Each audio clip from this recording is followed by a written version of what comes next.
नमस्कार। आप सबको नवरात्र के सप्तम दिवस में देवी माता कालरात्रि देवी के चरणों में वंदना करते हुए आपके परिवार की हम कुशलता की कामना करते हैं। तो दोस्तों, मैं हूं राजेश कुमार खरे और आप देख रहे हैं हमारा यूट्यूब चैनल धर्म संकट। हमने पिछले एपिसोड में यह देखा कि कैसे पाकिस्तान की लोकतांत्रिक व्यवस्था को वहां के फौजी शासक व नौकरशाहों ने मिलकर बिल्कुल चकनाचूर कर दिया। आज़ादी के बाद से आज तक पाकिस्तान ने 5 बड़ी गलतियां की हैं, जिसमें पाकिस्तान को न केवल गर्त में पहुंचा दिया बल्कि पाकिस्तान के 2 टुकड़े भी हो गए और जिसमें पूर्वी पाकिस्तान बाकी के पाकिस्तान से अलग होकर बांग्लादेश बन गया। उन 5 गलतियों में से पहली गलती, जिसने एक प्रकार से पाकिस्तान का इतिहास ही बदल डाला, वह है पाकिस्तान का रिमोट कंट्रोल अमेरिका के हाथ में जाना। यानी अंग्रेज़ों से आज़ादी मिलने के कुछ ही साल बाद पाकिस्तान एक बार फिर से अमेरिका का गुलाम बन गया। इस पर हमने अपने पिछले एपिसोड में विस्तार से चर्चा की है। जिन्होंने मेरा पाकिस्तान की 5 गलतियों का पहला एपिसोड नहीं देखा है, वह डिस्क्रिप्शन में जाकर दिए गए लिंक पर जाकर उसे देख सकते हैं। अब हम पाकिस्तान की दूसरी सबसे बड़ी गलती के बारे में चर्चा करते हैं।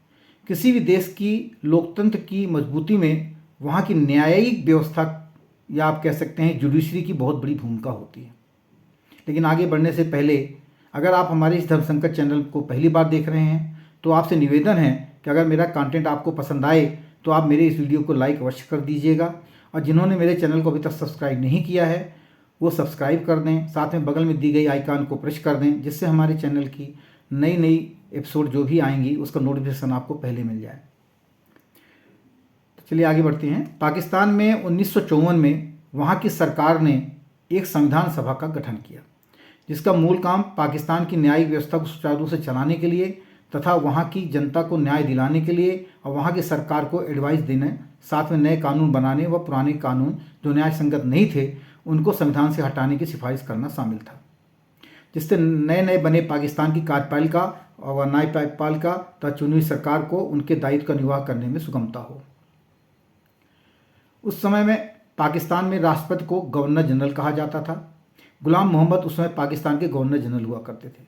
गवर्नर जनरल ने उस समय की सरकार से सही तालमेल न होने के कारण उनके द्वारा गठित संविधान सभा को भंग कर दिया, जिसके कारण सिंध प्रांत के तत्कालीन स्पीकर मौलवी तमीजुद्दीन ने गवर्नर जनरल के इस आदेश के विरुद्ध सिंध प्रांत के हाई कोर्ट में याचिका दायर की।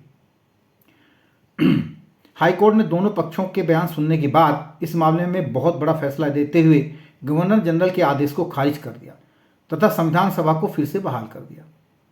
गवर्नर जनरल ने इस फैसले के खिलाफ पाकिस्तान के फेडरल कोर्ट, जो बाद में सुप्रीम कोर्ट कहलाया, में अपील दायर की।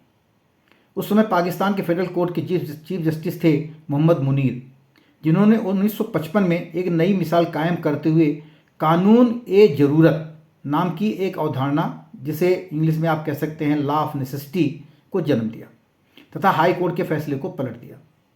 उन्होंने गवर्नर जनरल के पक्ष में फैसला देते वक्त कहा कि लॉ ऑफ नेसेसिटी के तहत गवर्नर जनरल का फैसला सही था। पाकिस्तान के इतिहास में लॉ ऑफ नेसेसिटी की अवधारणा ने पूरी पाकिस्तान को एक प्रकार से उसकी पूरी किस्मत को ही पलट कर रख दिया। यह फैसला पाकिस्तान के इतिहास का एक काला पन्ना बनकर रह गया, क्योंकि जिस संविधान सभा को गवर्नर जनरल ने भंग कर दिया था,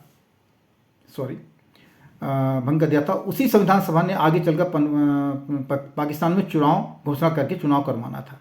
लेकिन इसके भंग हो जाने के कारण वहाँ सहूलियत के हिसाब से कानूनी ज़रूरत का हवाला दे के फौजी हुक्मरानों ने अलग अलग समय में तख्ता पलट कर वहाँ के शासन की बागडोर अपने हाथों में ले ली, जिनमें से कुछ प्रमुख नाम ये हैं: general Ayub Khan, general Yahya Khan, general Zia ul Haq, general Parvez Musharraf.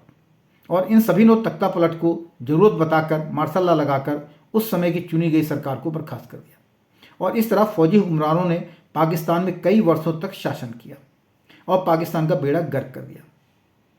आगे बढ़ने से पहले हमारी आपसे गुजारिश है कि अगर आप हमारे इस धर्म संकट चैनल को पहली बार देख रहे हैं तो आपसे निवेदन है कि मेरे कंटेंट अगर आपको पसंद आए तो इस वीडियो को लाइक कर दीजिएगा, और अब जिन्होंने अभी तक चैनल को सब्सक्राइब नहीं किया है वो सब्सक्राइब कर दें। साथ में बगल में दी गई बेल का आइकन को दबा दें हमारे चैनल, जिससे कि हमारे चैनल की नई एपिसोड आपको तुरंत नोटिफिकेशन के थ्रू मिल जाएगी।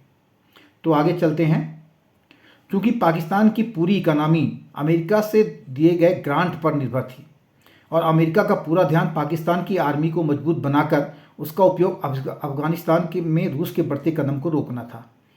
अतः वहाँ फौजियों व उससे जुड़े संस्थानों का बड़ा रुतबा था। यह आपको हमने पहले एपिसोड में भी बताया है। और पाकिस्तान के रूलर व कार्यपालिका तथा न्यायपालिका सभी अपने यहाँ के फौजी हुक्मरानों के दबाव में थी और वो फौजी शासकों के विरुद्ध कोई फैसला लेने में असमर्थ थी। यानी अगर कहीं तख्ता पलट हुआ और उसका विरुद्ध अगर कोई केस दायर किया गया तो न्यायपालिका की इतनी हिम्मत नहीं थी कि उस शासक के विरुद्ध या उस मार्शल लॉ के विरुद्ध कोई अपना आदेश लेके आए। हमारे यहाँ भारत में भी एक समय तीनों सेनाओं में से आर्मी को सबसे ज़्यादा पावर मिले हुए थे। उस समय आर्मी के चीफ ऑफ स्टाफ का रैंक नेवी व एयरफोर्स के चीफ ऑफ स्टाफ से एक रैंक ऊपर हुआ करता था, जैसा कि अंग्रेजों के शासनकाल में था। और उसी को देखा जाए तो एक प्रकार से भारत और पाकिस्तान ने अपने यहाँ लागू किया था।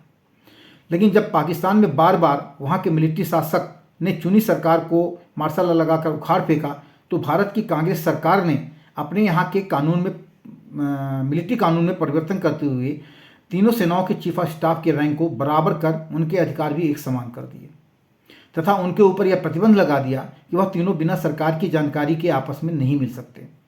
क्योंकि पाकिस्तान में आर्मी को अपनी दोनों अन्य सेनाओं एयरफोर्स व नेवी से ज़्यादा अधिकार प्राप्त थे, अतः वहाँ की तीनों सेनाओं की आर्मी चीफ की बात माननी तीनों सेनाओं की आवश्यक थी।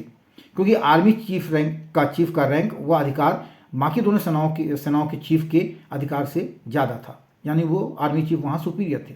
अतः वहाँ आपने देखा होगा कि केवल जनरलों ने ही मार्शल लॉ लगाकर वहाँ सत्ता संभाली है, ना कि पाकिस्तान में कभी आपने नहीं देखा होगा कि एयरफोर्स के चीफ ऑफ स्टाफ ने सत्ता संभाली हो या नेवल के चीफ ऑफ स्टाफ ने वहाँ सत्ता संभाली हो। तो भारत में किए गए सेना के कानून में बदलाव के कारण भारत में कभी मार्शल लॉ लगाकर सेना चुनी हुई सरकार से सत्ता नहीं छीन पाई। चुनी हुई सरकार को केवल राष्ट्रपति शासन लगाकर ही भंग किया जा सकता है। कांग्रेस सरकार की यह पॉलिसी ने भारत में कभी फौजी शासन को होने नहीं दिया, क्योंकि सत्ता कौन संभालेगा इसकी एक राय तीनों सेनाओं के बीच में होना बड़ा मुश्किल था।